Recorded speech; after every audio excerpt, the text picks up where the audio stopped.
Okay, hello and welcome to the Hustle and Know Entrepreneurial Experience.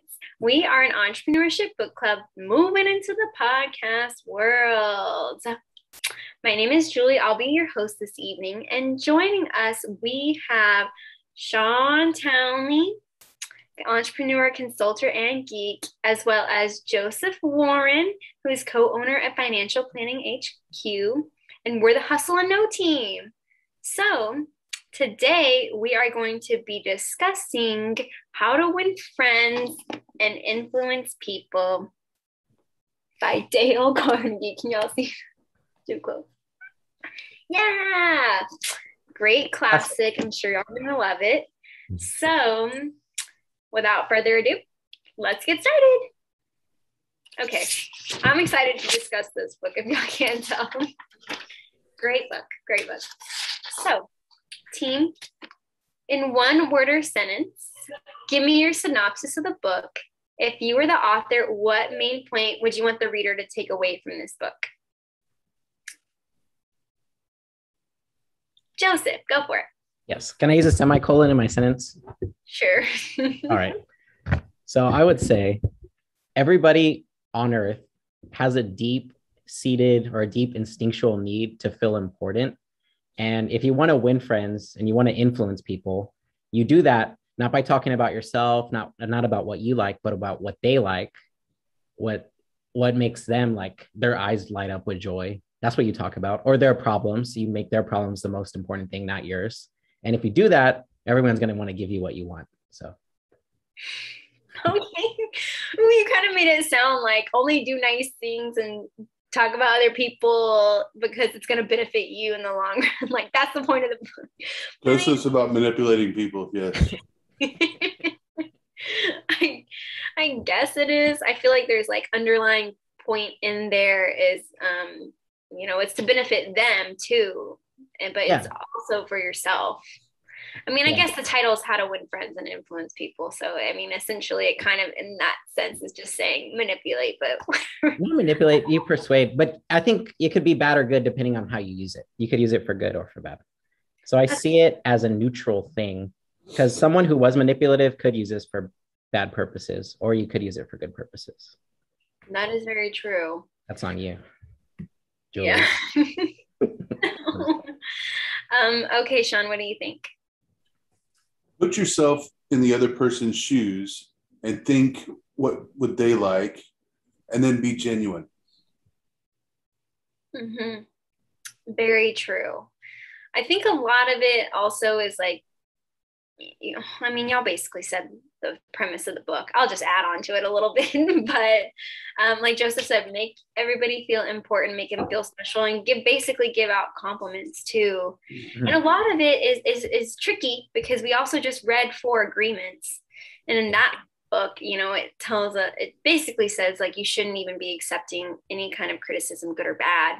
And in this book, they're basically trying to tell you how to give criticism and positivity, though. Mm-hmm. But then the other one's like, don't do it at all. So now I'm like, but in a reality, in our reality, everyday lifestyle, we have to deal with people all the time. So it's not like we can just project our own like beliefs on other people either. You know what I mean? Like if we're trying to follow the 4 agreements rules, we can't just be like, I'm not going to give you a compliment because it's against this book I read. You know what I mean? It's like, that's not going to fly by, not going to make you popular with anybody. So we also have to be realistic. But yeah, a lot of points in this book, I feel like we've also, of course, heard before, like the golden rule, do unto others as you want to do yourself. And also like negotiation tactics. Like when we read back in the day, like getting to yes, I feel like a lot of the concepts in here are similar to that, which makes sense. You're negotiating, you're getting on the same page as another person and thinking about stuff from their point of view. So overall, that is a long synopsis of the book. That is a great book. Okay, so tell us something that you liked best about the book and what you disliked about the book.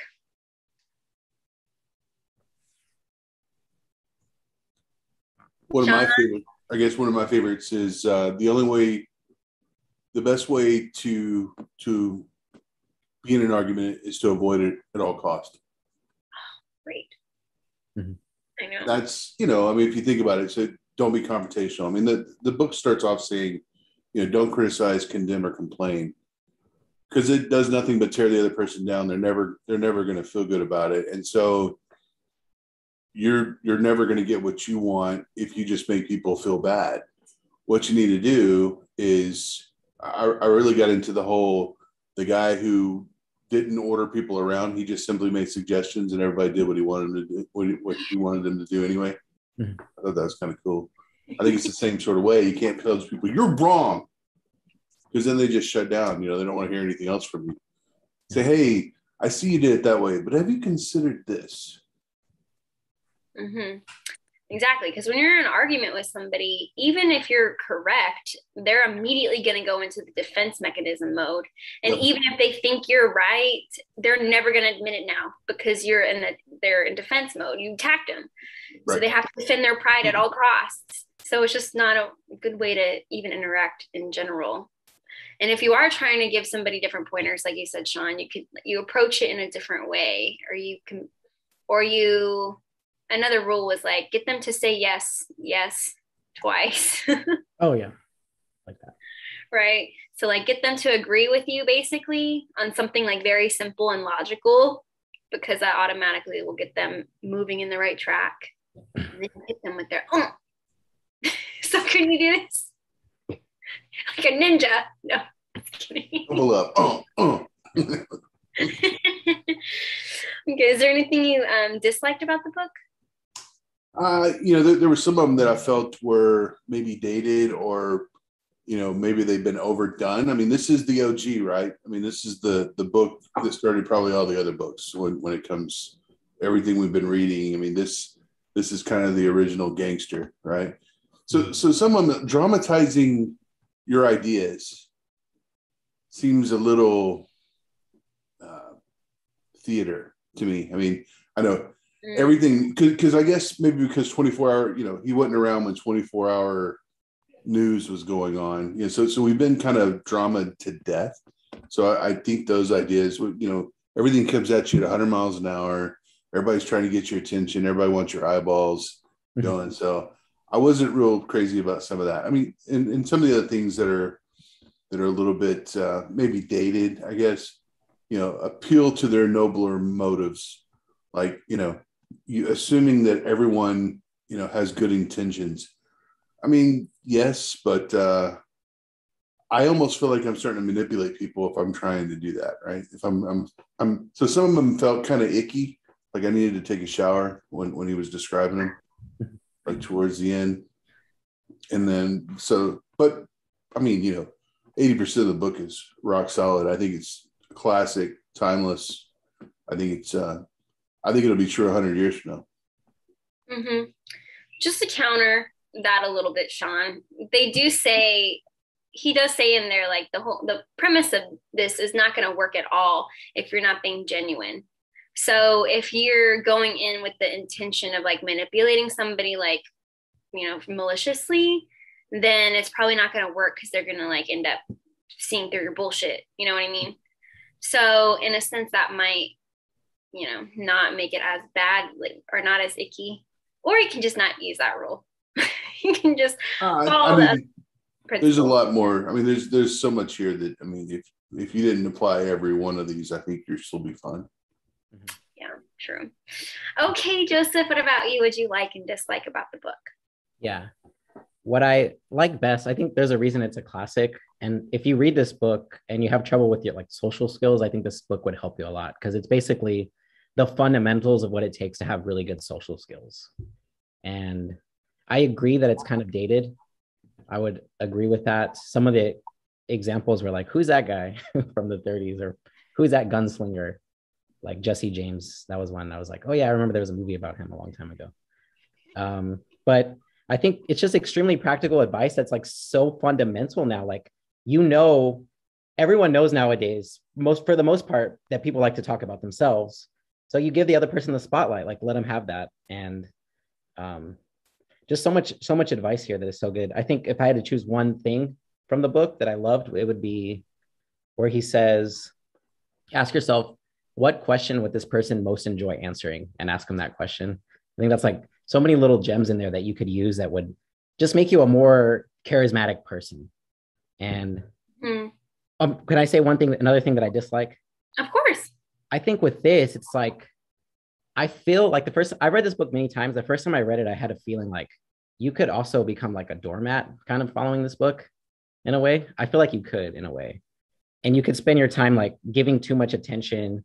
Because I've had conversations where I was letting other people talk and I was like, this person really has nothing to say. And I feel like extremely drained after listening to them talk. So I think there should be more about like, is this even someone who's worth being a friend or influencing? I think there should be more of that discernment of, you don't want to be friends with everybody. I think you want to be friends with the right people. And I don't think you want to influence everybody. You want to influence the right people. That's what I'd say. That's a very good point, Joseph, because I was thinking that similarly along the lines, like, are you just going to because that's the whole point, is when he's saying like, you just let the other person talk, and you're just going to sit back and listen. And then they think you're like the most amazing conversationalist ever. But in reality, you weren't even talking. They were just talking about themselves. But because you listened, they think you're amazing. And then I was thinking that too, like, how far do you even take that? Because like, I feel like normal conversations, it's both ways, right? Yeah. They talk a little bit, you say a little bit, they talk a little bit, you take a little bit. So it's like, okay, you're just gonna let somebody like carry the conversation. That's then what's the point of the friendship unless you're trying to use them? Yeah. And then some people would just use the opportunity to just talk about themselves like 100% of the time. And then that's really draining. Like if you try that with somebody, try it out. It's extremely draining. You'll be like really tired. You're like, I need a nap after all this mental stimulation. Always about Joseph. Gosh. Well, those are very good points, Joseph. Thank you for sharing. This is kind of similar to what Shawn was saying earlier, but I really hadn't thought of it this way until I read this part of the book. And basically, and I think this is also something we learned, this definitely is one of the 4 agreements as well, where you can't judge anybody. Don't judge their decisions, don't judge how they live, because you don't know how you would react if you were in their shoes. But what was interesting is when he talks about like old school gangster, mobster, criminals, like Al Capone. Basically, they don't think they did anything wrong, right? They will always find a way to justify their actions in their head. And I'm like, that's crazy though, because it just goes back to, there's no point in arguing, right? Because people are always going to have like certain point of views. And if somebody, is a murderer and drug dealer and whatever, and they think like, well, I got to raise a family or whatever. I need to make money somehow. I don't want to pay taxes. I don't know. Like, there's not really any logic in it. You can't, we're very emotional beings. So that also is another point of why you shouldn't even bother wasting your time arguing. So I liked that a lot. And something that I disliked, it was more of like, this could technically kind of be like a hot take, was where he goes into talking about like, it's better to do honest appreciation instead of criticizing people, like in a job, right? So if you want somebody to improve, you shouldn't be always telling them what they do wrong. You suck, you did this, you messed up on this. Oh, okay. Well, you wouldn't tell your employee you suck, but you know what I mean. And instead, anytime they do anything good, you're supposed to be like, great job on that little thing, right? Mm-hmm. So he's basically saying, like, one of the examples that they used was there was this janitor who I guess wasn't cleaning very well. And then he just started saying random compliments like, good job in the bathroom or whatever. Mm-hmm. Like, good job cleaning that classroom or whatever. And eventually the janitor started cleaning and doing really well in his cleaning job. And it's like, so I would say this is a little bit of a hot take, because it's not really realistic. You can't get a job and suck at your job and then like they're just going to take it and then eventually be like, how can I turn this employee into a better employee? Like when they suck. You can't do that. You can't suck when you start a job, then you're going to get fired. Wow. Like, not in the 30s, not during the Great Depression. I mean, actually, especially because there's 25% unemployment. But even then, you would think they want to work harder and do better to keep a job because they're so not readily available. I don't know. To me, I was like, that's not realistic. See, that one felt a little manipulative to me as well. It's like, hey, do you need an extra half hour? I know you're not here very long, so maybe you need a little bit more time. I don't mind paying a little bit more time for you to take care of the awesome job you've been doing. I know. How is that just not being facetious? Like you're being sarcastic? Did they have sarcasm back then? Yeah. Like, y'all, wow, good job. Cleaning. I'm sure they did the golf clap. That was another one that you mentioned, though. Like, what was the principle? Make sure, I don't know. It was something about don't criticize, but like praise or something. No, it was like having to do, like, I know you're a great job. Basically, like challenging their ego, but he didn't use the word ego. But basically, not admitting that like their work is insufficient. Allowing people to save face? Was it that? No, I don't think it was that one. It was like basically you're challenging them on how good of a job they're doing indirectly because they obviously think they're doing an amazing job, right? So you're kind of like nudging at their ego a little bit by complimenting them, but that in turn like manipulates them to do a better job because they're like, oh, this guy's so nice. Now I'm going to clean his stuff even better. Yeah, it's praise the slightest improvement and praise every improvement. Be hearty in your appropriation and lavish in your praise. There we go. Julie, what do you think about Julie? What do you think about people using their names all the time? Julie, how do you feel about people using your name? Does it make you feel good? Julie? Honestly, that's something actually my mom had always taught me growing up, that she would like if she was at a cashier at like a checkout, like at HEB or something, she would see their name tag and always be like, oh, thank you, Doug, for how are you doing today? Because it does make people feel important. Mm-hmm. So, I mean, I don't really have a problem with that, but it is weird when they do it excessively, but I've also never had anybody excessively say my name a million times. So I think I'm good on that one. No, I try to do that one as well. In fact, it almost bugs me when they don't have name tags now. I try to go out of my way, especially if they're doing something redundant like that, like a cashier. Maybe they cut the budget on the name tags. They got such high turnover. It's not worth it. It's fine. They just won't hear their name then. I don't care. No, it's fine. Okay, Shawn, what about, I mean, y'all are men, so you might not get this reference, but what do y'all think about throwing jabs? No, I'll explain further in a second. You're going to woman explain it to me? Woman explain to us? No, please don't. Yeah, about about smiling. Has anyone ever told y'all to smile? Shawn, you should smile more. I smile a lot already. I used to be called Smiley in college. That's how much I smile. They would call me Smiley because I smile a lot. I don't think there's anything wrong with smiling, but I could understand why it would be slightly annoying if you're in a bad mood if someone were to tell you to smile.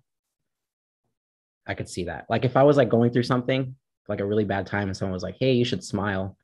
It's good advice, but it should come from someone maybe close to you, not from a stranger.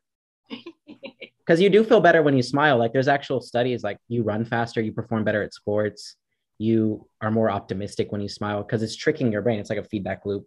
It's saying I'm happy. This is what I do when I'm happy. So it's like it gets you in that feedback loop. So I would say as a stranger, don't tell women to smile. But if you know them well and you're really trying to help them, then tell them maybe in private that you might feel slightly better if you consider smiling.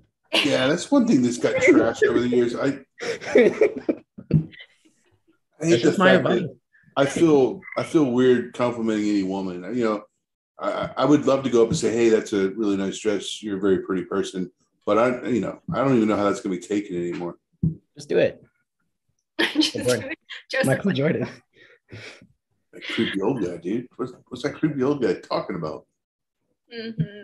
Well, going back to what he was saying, his point is that the expression on someone's face is more important than the clothes you're wearing, meaning that, a smile, on your face is going to make you more approachable, right? You're going to make more friends easily than if you're like, and no one's obviously going to want to talk to you. But yeah, I just thought that was like, you can't, because women have that a lot, nowadays, where like, and it's always men telling the women, you should smile. Is it true though? Is that true? Like, does that happen to you personally, Julie? Like, are men telling? That has happened to me. Yes. When was the last time? It's been a few years, but. Did you just want to slap them? I was just like, yeah. Well, I'm at work, right? Some random person's doing it. Like, it's not like I can like offend a customer or anything, but I'm just like, don't do that. You don't do that. Y'all already know what that's about, so I won't woman-splain to you any further. The concept. But yeah. So that's definitely, I guess that goes back to this being a little bit outdated. I get what he was trying to say though, But people would probably, in general, I'm not saying this women, men, just in general as humans, you probably want to be around people who are in a better mood than people who aren't. That's true. Like you'd probably be more likely to make friends if you were smiling than if you look like Kanye, like, because Kanye always says he has like that face, like where he looks mad all the time. That's true. I guess. Okay. So now we also what we liked and disliked. So moving on to our grand finale question. Drum roll. What is something that you learned from this book that you didn't know before? And give me an example of how you're going to apply what you've learned in real life. Who knows what they're going to say? Who wants to go first? Not me. Okay, Shawn, you're up. The one that I'd forgotten about, that because I actually still sort of do this, but I've read this book several times, and I always come away with different ideas. So I guess it's a time in life sort of thing. But the one that I found kind of fascinating, and I want to probably incorporate more, is the I would call it gamifying. He called it throwing down a challenge. When you had the guy walking in the factory, he said, "So how many heats did y'all run?" And the guy said 6. So he wrote a big number 6 on the board there. And then the next crew came in and said, "What the hell is that?" And so it's like, that's the number of heats they ran. Oh, they think they're better than us. And then they came in and did 7, This is back at the manipulation thing you were talking about. It is, but people want to know, people want their job to mean something, and people are paying attention. I've actually had people on my team tell me that, "Oh, I didn't realize you were looking at our ticket systems. I'll start paying more attention to that." So, if you don't pay attention to it, why would you expect your people to pay attention to it? Right. So if you don't bring it up and say, this is a metric that we're watching, so I have to make it a point to do that. But I did gamify something. We were doing some upgrades, and I did kind of make a game out of it, where if they completed so many a week, I would buy breakfast tacos. So there's a little incentive, right, to buy, to get them to want to do something that was probably boring. They didn't really want to spend a lot of time doing it, but it still needed to get done. But you made them feel important by getting them tacos. So sweet. You care. Oh, I care. Right? You're like, I care. You're straight face. No. I mean, I love my crew. In fact, one of them's gonna leave me now. Wants to go off and do bigger and better things. I can't blame him. Mm-hmm. You're such a great mentor. No. It's kind of like teaching, right? You want to teach yourself out of a job. If you keep needing to come back to me, then I'm not doing something right. Let the babies fly out of the nest. Babies, old people, whatever. Millennials. Okay, Joseph, what about you? What is something that you are going to apply? This is interesting because I feel like all this is like a lot of it is subconscious to me because my dad used to take Dale Carnegie courses. Really? Yeah, he did. So it's a part of like family culture almost, if that makes sense. It's really weird. So it's like some of this stuff I've been doing like a long time, like trying to make people feel important, remembering people's names, the basics.